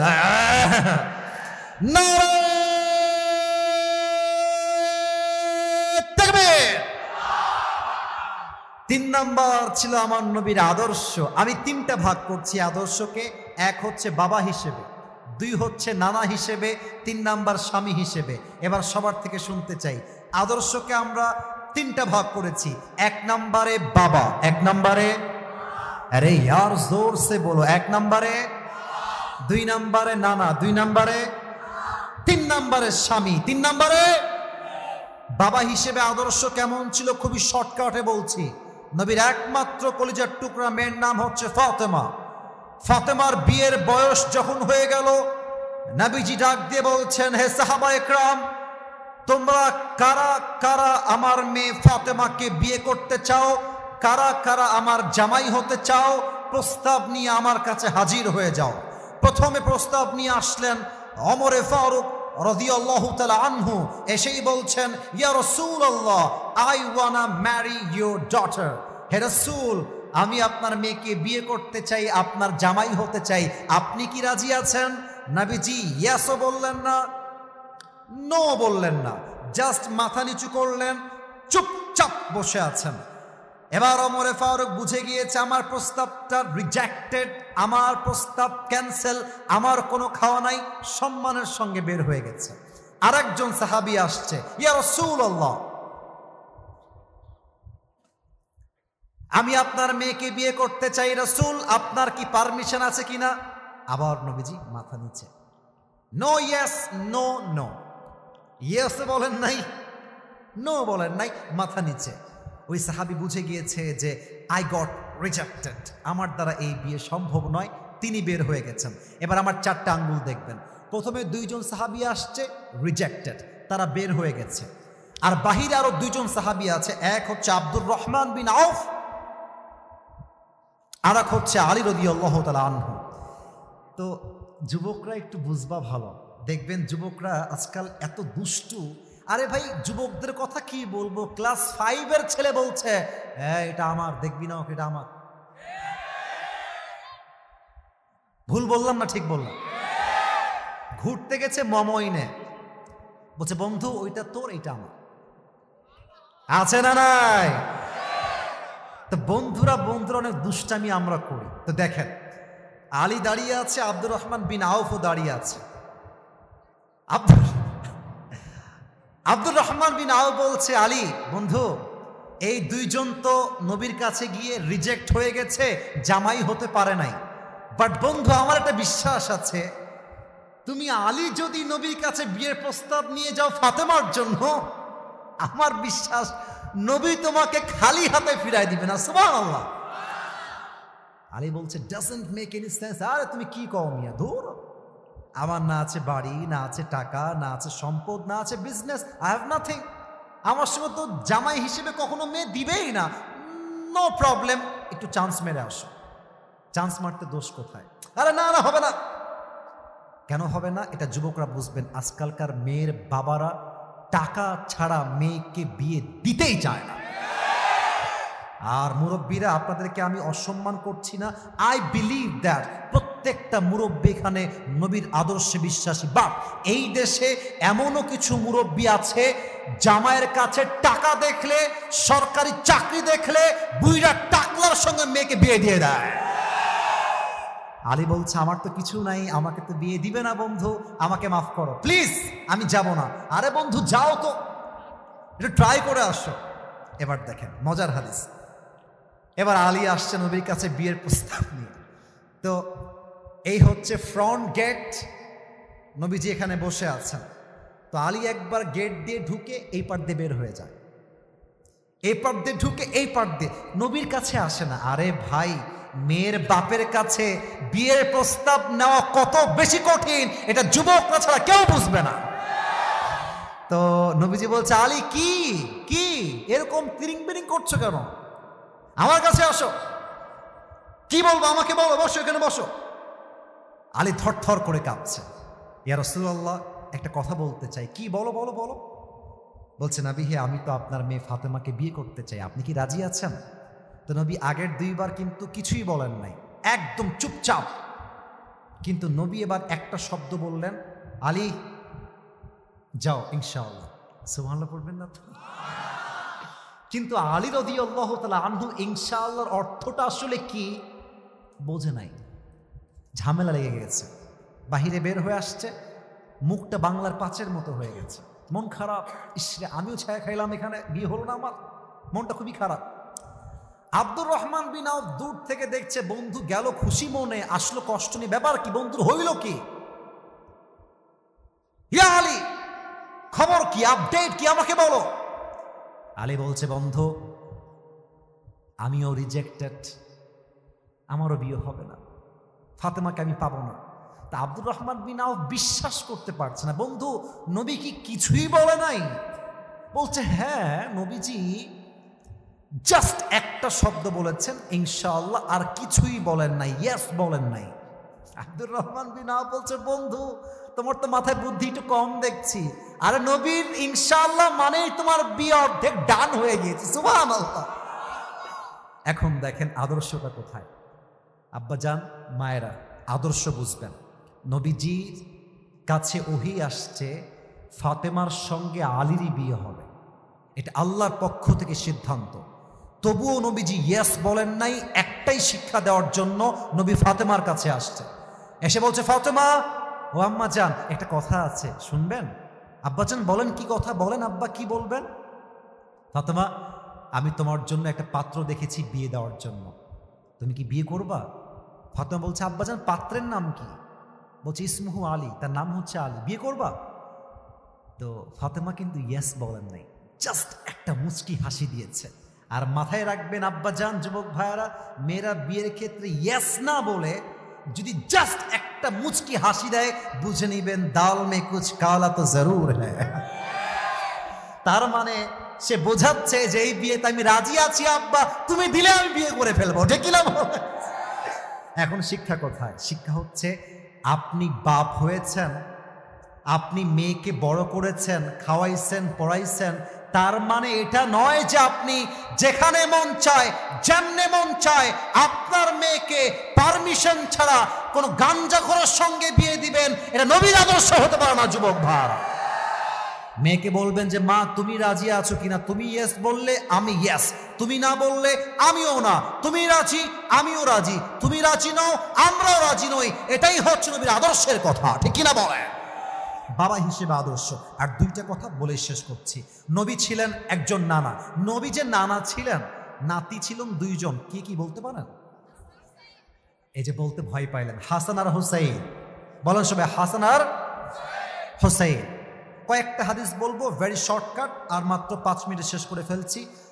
আপনাদের এখানে মসজিদ কোথায় আছে? এখানে এই পাশে কাছেই, তাই না? এখানে আচ্ছা, দেখবেন অনেক বাচ্চা মসজিদে আসে, মুরব্বীরা রাগ করবেন না, অনেক মুরব্বীকে আমি স্বচক্ষে দেখেছি ধমক দিয়ে, থাপ্পড় দিয়ে, অনেক মুরব্বী ঘাট ধাক্কা দিয়ে বাচ্চাকে মসজিদ থেকে বের করে দেয়। আছে না নাই? আচ্ছা, আজকে কয় তারিখ ভাইজান? 6 তারিখ, তাই না? 6 তারিখ না আজকে? আচ্ছা, গত সোমবার আমাদের কিসের দিন ছিল? কিসের দিন ছিল? ঈদের দিন আসলেই আল্লাহ রসুল বাসায় আসতেন, ফাতেমার বাসায়। শ্বশুর আসছে, অর্থাৎ আলীর জন্য তো শ্বশুর, এসে বলতো আইনা লুকা, আবার দুষ্টু দুটা বাবু হাসান আর হোসাইন কোথায়, নিয়ে আসো। ফাতেমা বলতেন নবী একটু থামেন, আমি সাজায় গুজায় নিয়ে আসছি। গোসল করাতেন, জুব্বা দিতেন, চুল সিদ্ধি করতেন, আতর দিতেন। হাসান আর হোসাইন দৌড় দিয়ে আসতো যে এসেই নানাকে সালাম দিব। কিন্তু নবীর আদর্শ এত সুন্দর, দুইটা বাচ্চা এসে সালাম দিবে, ইয়ে তো বহুত দূর কি বাত হে। তারা সালাম দেওয়ার আগেই নবীজি সালাম দিয়ে বসে থাকতেন। সুবহানাল্লাহ। সালাম দিতেন, 2 নাম্বার আমার 2 হাত দেখবেন, 2 জন নাতিকে দেখলে 2 হাত এমনে, আসো বুকে আসো, বুকে ধরতেন, চুমু দিতেন এবং 2 জনকে নিয়ে মসজিদে নামাজ পড়তে যেতেন। একদিনের ঘটনা, নবীজি নামাজ পড়াচ্ছেন ইমাম হয়ে, রুকুতে গিয়েছেন, সুবহান রাব্বিয়াল আযীম, তাসবিহ পড়েছেন, সামিআল্লাহু লিমান হামিদা, উঠে গিয়েছেন, আল্লাহু আকবার, রুকু থেকে সেজদায় গিয়েছেন। সেজদায় গিয়ে 1 মিনিট, 2 মিনিট, 3 মিনিট হয়ে যায়, নবীজি সেজদা থেকে উঠে আসেন না, সেজদাতেই আছেন। এক সাহাবী ভাবছে কি আবার নবী কি মারা গেলেন নাকি, নবীজি ওঠেন না কেন?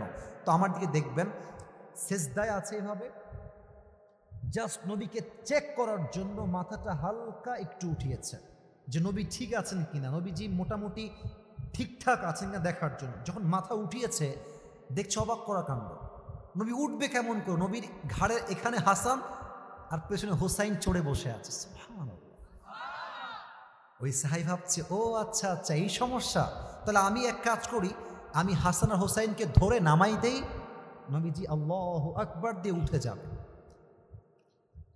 আমি আপনাকে নবীর আদর্শ কেমনে বুঝাই আব্বা জানো আমার যুবক ভাইরা, যখন সাহাবী হাত বাড়িয়েছে, নবী সেজদার মাঝে ওর হাতটা এমনে ধরে বসেছে।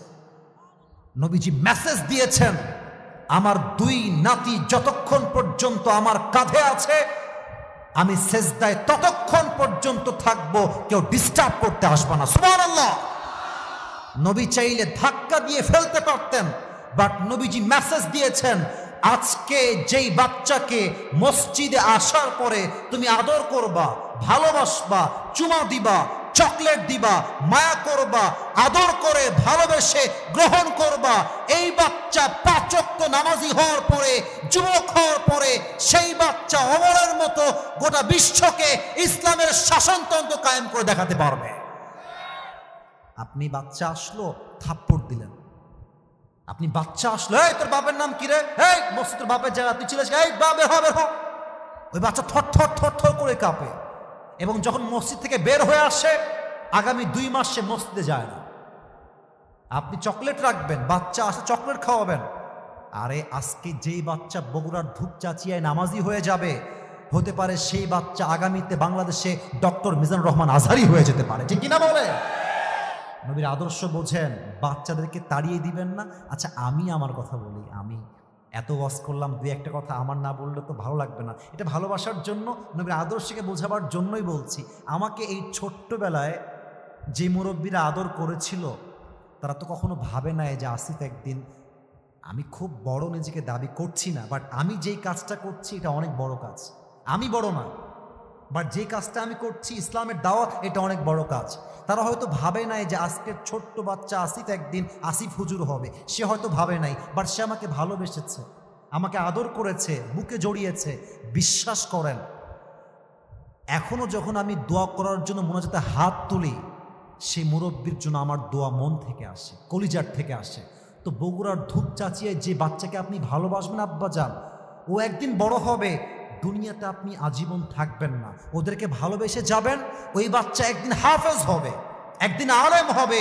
ওই বাচ্চা আপনার কবরের সামনে দাঁড়িয়ে দাঁড়িয়ে নানার জন্য চোখের পানি ছেড়ে আল্লাহর কাছে কান্না করবে, ঠিক কিনা বলে? বাচ্চাদেরকে ধমক দিবেন না, ভালোবাসবেন। শেষ কথা বলেই শেষ করে দেই, স্বামী হিসেবে নবীর আদর্শ কেমন ছিল বলেন তো? আমার নবীজির মোট বউ ছিল কয়জন, কে বলতে পারে? 11 জন। কে বলেছেন একটু হাত তুলবেন ভাইজান। কি নাম আপনার? মাশাআল্লাহ, রাইট আনসার, 11 জন। তো যাদের বউ আছে, বউরা তো পেছনে আছে অনেকেই, বেশিরভাগ বউদের ডিমান্ডের জন্য আজকে তালাকের সংখ্যা বেড়ে গিয়েছে। সরি, অনেক মেয়ের ডিমান্ড এত বেশি, সংসার শুরু করেই পারলো না, আমার এখন একটা আইফোন 16 প্রো ম্যাক্স লাগবে। সংসার শুরু করেই পারলো না, আমি বগুড়ায় থাকবো না, আমাকে ঢাকায় রাখা লাগবে। ওরে বেডি, তোমার বাপও নয়, একেবারে আলাদা ঘর দুলাল ছিল, তাই না? অনেক মেয়ের ডিমান্ডের জন্য, আমি কথাগুলো খুব বাজেভাবে বলছি, রাগ করছেন আপনারা আমি জানি, বাট বেশিরভাগ মেয়েদের চরিত্র খারাপ হওয়ার জন্য, ডিমান্ডি হওয়ার জন্য, অহংকারী হওয়ার জন্য পুরুষ সব সহ্য করতে পারে, তার সামনে কেউ তাকে ব্যক্তিত্বে আঘাত করে কথা বলবে, পুরুষ চুল পরিমাণ বরদাস্ত করতে পারে না। আপনি স্বামীকে ডিস্টার্ব করবেন, এই লাগবে ওই লাগবে, আপনার স্বামী আপনাকে 1 মাস সহ্য করবে, 2 মাস সহ্য করবে, 3 মাস সহ্য করবে, এরপরে আপনাকে তালাক দিয়ে রেখে দেবে। এজন্য নবীর আদর্শ দেখেন, নবীজি কি বলতেন? সাহাবীরা আসছে, ইয়া রাসূলুল্লাহ আপনি সবচেয়ে বেশি কাকে ভালোবাসেন? নবীজি একদম ওপেন মাইন্ডেড, একদম সোজা কথা বলছে, আমি সবচেয়ে বেশি আমার বউ আয়েশাকে ভালোবাসি। তো সাহাবা একরাম লজ্জায় লাল হয়ে গেছে। নবী, বউয়ের কথা আমরা বলি নাই, সাহাবীদের মাঝে কাকে সবচেয়ে বেশি ভালোবাসেন? তো নবীজি আয়েশার নাম কেন বললেন? নবীজি বুঝাই দিলেন, বউকে ভালোবাসার কথা বলা এটা কাপুরুষের নমুনা নয়, এটা বীরপুরুষের নমুনা, ঠিক কিনা বলে? 2 নাম্বার কথা, নবীর আদর্শ দেখেন, নবীজি বউকে নিয়ে ঘুরতে যেতেন। অনেক স্বামী আছে বছরের পরে বছর পার হয়ে যায়, ওর বউকে নিয়ে বাড়ির থেকে কোথাও বেরই হয় না। আরে ভাই একটু বের হন, অন্তত মমইন ঘুরে আসেন, আচ্ছা অন্তত ঢাকা ঘুরে আসেন, কক্সবাজার নিয়ে যান, সাজেক নিয়ে যান। বছরে একবার না ঘুরলে মেয়ের মনটা কষ্টে ভরপুর হয়ে যায়, ঠিক কিনা বলে? স্বামী হিসেবে 1 নাম্বার, বউকে দেখলেই বলবেন, প্র্যাকটিস করেন একটু আমার সাথে, বলেন সবাই আই লাভ ইউ। যাদের বউ নাই তারা বলছে আই লাভ ইউ, যাদের বউ আছে তারা কেউ কয় নাই। আরে ভাই আমি এটা মজার জন্য বলছি, বাট কথা সত্য, যে তার বউকে বলবে আমি ভালোবাসি, আল্লাহর হাবিব বলেছেন এই ভালোবাসা প্রকাশের জন্য আল্লাহ তার আমলনামায় একটা সাদকার সওয়াব লিখে দিবে। সুবহানাল্লাহ বলেন সবাই, বলেন সবাই আই লাভ ইউ। আর এমনি আমাকে না, বউকে বলবেন আই লাভ ইউ। আর যাদের বউ নাই, বউ যখন হবে, বউ হলে বউকে ভালোবাসার কথা বলবেন, বউকে নিয়ে ঘুরতে যাবেন, আপনার সাংসারিক জীবনে বরকত দিবে একজন, বলেন সবাই তিনি কে? এবার সবাই 2 হাত করুন, মাশাআল্লাহ মাশাআল্লাহ মাশাআল্লাহ। আমাকে আই লাভ ইউ বলতে হবে না বাবা, থামো, আমি কথা বলছি। এবার আমাকে একটু ওয়াদা করেন, বলেন সবাই হুজুর। শেষ ভালো যার সব ভালো তার, আপনারা জানেন, তো আমি শেষটা ভালো চাই। এবং আমি thank you so much, really thank you, যে আপনারা গরমের মধ্যে বসে এই 1 ঘন্টা 1.5 ঘন্টা প্রায় আমি ওয়াজ করছি 1 ঘন্টা 30 মিনিট যাবত, আপনারা যে আমাকে সময় দিয়েছেন, আমার মতো কপালওয়ালা মানুষ নয় তার কেউ নাই। একটু ওয়াদা করেন, আমি খুশি হব, বলেন সবাই হুজুর। আমরা আজ ওয়াদা করলাম, বামে আওয়াজটা একটু কম পাচ্ছি, সরি, আমার কানে প্রবলেম হতে পারে, তোমরা হয়তো আওয়াজটা কম দিচ্ছ মেবি। বলেন সবাই, আমরা আজ থেকে নবীর আদর্শের বাহিরে কখনো যাব না। একটু বলেন তো সবাই জবান খুলে ইনশাআল্লাহ, বলেন সবাই আল্লাহ, দিল থেকে আল্লাহ ও আল্লাহ। আমরা এই বগুড়ার জমিন থেকে, এই ধূপচাচিয়ার জমিন থেকে তোমার কাছে, এটা জাস্ট বলার জন্য বলছেন তা না, দিল থেকেই নিয়ত করেন, বলেন সবাই আল্লাহ ওয়াদা করলাম আজ থেকে 5 ওয়াক্ত নামাজ। আওয়াজটা কেন কমলো? বলেন সবাই, 5 ওয়াক্ত নামাজ বা জামাত আদায় করব। বলেন সবাই আওয়াজ করে ইনশাআল্লাহ। আল্লাহ যেন সবাইকে 5 ওয়াক্ত নামাজি হিসেবে কবুল করে। পড়েন সবাই আমিন। এবার হাত নামায় একটা ওয়াদা করেন, বলেন সবাই হুজুর, যেহেতু ওয়াজ শেষ করেছি, দোয়া না করে, আর একটু জোরে দোয়া না করে আমরা কেউ উঠে যাব না। বলেন সবাই ইনশাআল্লাহ। আচ্ছা প্রিয় ভাইরা, রাগ করবেন না, 2-1টা প্রশ্ন আসছে, আপনারা বিরক্ত হবেন, তাই আমরা দোয়ার দিকে যাই, তাই না? না প্রশ্ন থাক, আমরা দোয়া করে দেই, রাত হয়ে যাচ্ছে তো। আচ্ছা আপনারা কি দোয়া চান না উত্তর চান? Sure sure. আচ্ছা আমি প্রশ্নের উত্তর দেওয়ার সময় কেউ যদি উঠে যায়, এট দ্য সেম টাইম আমি দোয়া করব, কিন্তু কেউ উঠবে না, এটা আমার বিশ্বাস। শুধু এখন না, আমার বিশ্বাস যারা এই 1.5 ঘন্টা বসে আছে, এরা 1.5 ঘন্টা নয়, যদি ফজর পর্যন্ত ওয়াজ হতো, প্রত্যেকটা যুবক মুরব্বী ফজর নামাজটা পড়ে বাসায় গিয়ে ঘুমিয়ে যেত। এটা বগুড়ার জমিন, এখানে ভালোবাসার ভাইবটাই হচ্ছে আলাদা, ঠিক কি না? আচ্ছা একটু তাকবীর দেন। কোন একজন যুবক যার বউ নাই, অনেক কষ্টে আছো, দাঁড়িয়ে তাকবীর দিবা, লিল্লাহি তাকবীর। কোন বাঘের বাচ্চা আছো, দাঁড়িয়ে যাও, তাকবীর দাও। হ্যাঁ দাও দাও, মেসি দাও, তুমি দাও। তোমার বউ কনফার্ম, মাশাআল্লাহ, বসো। সবাই তাকবীর দেন আমার সাথে, লিল্লাহি তাকবীর। আমাদের সমাজে কিছু ছেলে প্রাপ্ত বয়স হওয়ার পরেও বিয়ে করছে না, ইসলামের দৃষ্টিতে এদের কি হবে? আচ্ছা না, হাসির জন্য এটা প্রশ্ন হয় নাই। Try to be serious, take it serious, একটু বুঝে শুনবেন। আসলে আমাদের অনেক যুবক ভাইয়েরা বিয়ে করতে চায়, তবে আজকালকার যুগে ভালো চরিত্রবান মেয়ে খুঁজে পাওয়া সবচেয়ে বড় একটা বিগ চ্যালেঞ্জ হয়ে গিয়েছে বাংলাতে। এমন কোনো মেয়ে খুঁজে পাবেন না, খুব কম, যেই মেয়ে মেসেঞ্জারে ইটিস পিটিস করে না। এমন মেয়ে খুঁজে পাওয়া দুষ্কর হয়ে গিয়েছে যেই মেয়ে পার্কে গিয়ে পরপুরুষের সঙ্গে প্রেম করে না। এমন মেয়ে খুঁজে পাওয়া মুশকিল হয়ে গিয়েছে যেই মেয়ে তার ফেসবুকে বেপরদা ছবি আপলোড করে না। এমন মেয়ে আজকে খুঁজে পাওয়া মুশকিল হয়ে গিয়েছে যেই মেয়ে টিকটক করে বেড়ায় না। যুবকরা তো বিয়ে করতে চায়, বাট তারা ফাতেমার চরিত্রবান নারী খুঁজে পায় না। এখন মেয়েরা বলবে হুজুর ও আচ্ছা আচ্ছা, সব খারাপ আমরা, আর আপনার ধোয়া তুলসী পাতা, তাই না? না, এরকম না। আমাদের সমাজের সিস্টেমটা হচ্ছে আমরা নারীদেরকে একতরফা দোষ দেওয়া পছন্দ করি, but I don't like that. আমি এটা পছন্দ করি না। আমার কথা হচ্ছে ভাই, এই মনে যে মেয়েটা ঘুরতেছে, ও তো একা ঘুরছে না, ওকে নিয়ে যে ঘুরছে সে তো তোমার মতো আমার মতো একজন যুবকই ঘুরতেছে। তাহলে বুঝতে হবে এখানে দোষ এক পক্ষের নয়, দোষ উভয় পক্ষের যুবক ভার। তবে শুরুটা হয় একজন মেয়ের মাধ্যমে। শুরুটা মেয়ের মাধ্যমে কেমনে হয়? একটা মেয়ে যখন ধূপ চাচিয়ে রাস্তায় হেঁটে যায়, না আছে বোরকা না আছে পর্দা, মেকআপ যেই পরিমাণ দেয় মনে পুরো মুখে আটা দিয়ে ভরা। না না, এরকম মেয়ে নাই। আছে বাবারে বাবা, মেয়েরা আজকাল বিয়ের আগে যে পরিমাণ মেকআপ দিয়ে বিয়ে করে, বাসর রাতে ঘুম থেকে উঠলে যুবক বুঝেই না আমি কি মেয়ে বিয়ে করলাম না পেতনিকে বিয়ে করে বাসায় নিয়ে আসলাম। আজকালকার সুন্দরী হচ্ছে ফিল্টার সুন্দরী, আজকালকার সুন্দরী হচ্ছে নারী সুন্দরী, মেকআপ সুন্দরী, আটা সুন্দরী। যুবকরা বিয়ে করতে চায় বাট মন মতো মেয়ে খুঁজে পায় না, 1 নাম্বার প্রবলেম। 2 নাম্বার প্রবলেমটা হচ্ছে মেয়ের বাবা যুবকের থেকে পাত্র হিসেবে সেই যোগ্যতা চায়, সেই সম্পদ চায়, সেই পজিশন চায়, সেই সম্মান চায় যেই বাবা 50 বছরে ইনকাম করেছে, যা সে তার মেয়ের জামাইয়ের 20 বছর বয়সে তা আশা করে বসে থাকে। পয়েন্টটা বুঝতে পারছেন?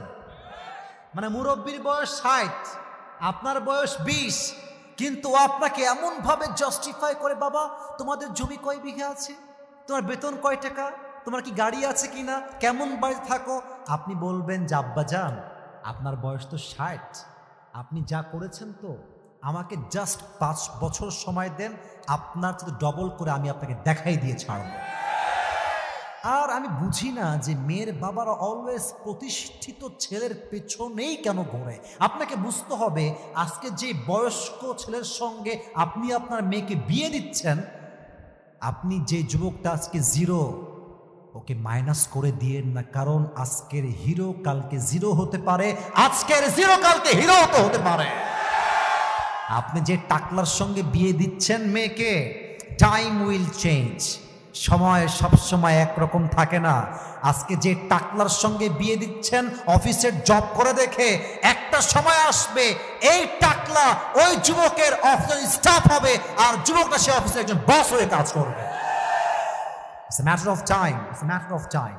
অতএব যুবকরা বিয়ে করতে চায়, কিন্তু মেয়ের বাপ টাকা ছাড়া বিয়ে দিতে চায় না, ঠিক কিনা বলেন? 3 নম্বর কথা বলতে চাই, একটু বিরক্ত হতে পারেন, একটু গায়ে লাগতে পারে, তবে কথাটাকে একটু বোঝা হিসেবে নেবেন, বোঝার জন্য। তাকবীর দেন, লিল্লাহি তাকবীর। যুবকরা বিয়ে করতে চায়, বয়স হচ্ছে 27, বয়স হচ্ছে 28, বয়স হচ্ছে 29, বিয়ে করে না কেন? ওই যে একটা মেয়েকে আগে ভালোবাসতো, সেই মেয়েটা আর এক জায়গায় বিয়ে করে যুবকটাকে ছ্যাঁকা দিয়ে ব্যাকা করে ফেলেছে। এখন যুবক গেছে একদম মাতাল, যুবক বলছে সে আমাকে ছেড়ে গিয়েছে, আমি কাউকে বিয়ে করতে পারবো না। আরে বেটা, দুনিয়াতে কি একটাই মেয়ে আছে রে বেটা? যেই মেয়ে তোমাকে আজকে ছেড়ে গিয়েছে, নিজেকে যোগ্যতা সম্পূর্ণ করো, ওরকম কয়েক লাখ মেয়ে তোমাকে বিয়ের জন্য পেছনে লাইন ধরে দাঁড়িয়ে যাবে। तू नहीं तो कोई और सही, कोई और नहीं तो कोई और सही, बहुत लंबी है जमी मिलेगी लाखों हंसी, इस जमाने में सनम तू अकेला तो नहीं, ठीक ही ना? আরে তুমি নাই তো কি হয়েছে, তোমার চাইতে কোটি গুণ সুন্দরী এই বাংলার মাটিতে খুঁজলেই পাওয়া যাবে। অতএব তুমি ছাড়ছো মানে যে আমি দেউলিয়া হয়ে যাব, আমি কখনো বিয়ে করব না তা নয়। তুমি আমাকে বাদ দিয়ে একটা বিয়ে করেছো, তুমি তো মেয়ে মানুষ, আমি হলাম পুরুষ মানুষ, তুমি একটা করলে আমি 4টা করে দেখাইতে পারবো। অতএব কোন বেডি থাকা দিছে তাই বিয়ে করবো না, ওইসব বাদ দাও। লাইফটা বিয়ে ছাড়া এনজয় করা যায় না। যত আগে বিয়ে করবা, চরিত্র ভালো হবে, সন্তান আগে হবে, তোমার ইজ্জত বাঁচবে।